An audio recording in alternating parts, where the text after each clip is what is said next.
The snow began quietly, a delicate whisper of white against the window pane. Soon the whisper became a roar, the wind howled. It drove the snow before it, a blinding, swirling mass. Visibility dropped to mere feet. The world outside our treehouse window vanished, swallowed by the storm. The treehouse, our sanctuary, creaked and groaned against the onslaught. Each gust rattled the walls. We huddled closer, my brother and I, seeking comfort against the growing cold. Morning arrived, not with sunlight, but with a pale, eerie glow. Peering out, we saw a world transformed. Snow lay thick, drifts piled high against the tree trunks, reaching almost to our door. The path to the ground was buried. We were trapped. The storm raged for 3 days of howling wind and relentless snow.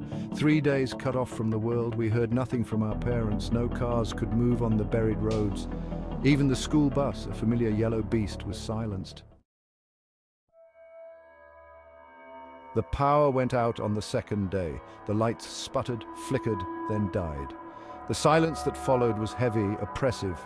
The generator, our only hope against the deepening cold, coughed and roared to life. My father, his face grim with worry, carefully rationed its use. A few precious hours each day to warm our bodies, to cook a meager meal. The cold seeped in through every crack and crevice. It settled in our bones, a constant aching presence. Our breath formed clouds of vapor. Our fingers and toes grew numb despite the layers of clothing. We huddled together for warmth, sharing body heat like puppies in a den. We were not alone in our suffering.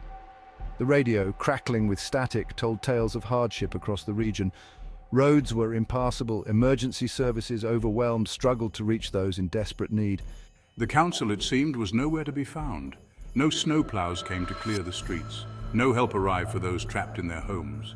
Anger simmered beneath the fear. Where were they, those meant to protect us? Days turned into a blur of cold and hunger. Our food supplies dwindled, the generator sputtered, threatening to die with each use. Hope, once a flickering flame, began to dwindle. Just when despair threatened to consume us, a knock came at the treehouse door, a knock that sent a surge of hope through our weary hearts. It was Mrs. Peterson, our elderly neighbor. She stood on the snowdrift, bundled in layers, her face barely visible beneath a thick woolen hat. In her gloved hands, she held a pot, steam rising from its lid. "Brought you some stew," she said, her voice muffled by the scarf. "Figured you boys could use a hot meal." The stew, simple but nourishing, warmed more than our stomachs that night.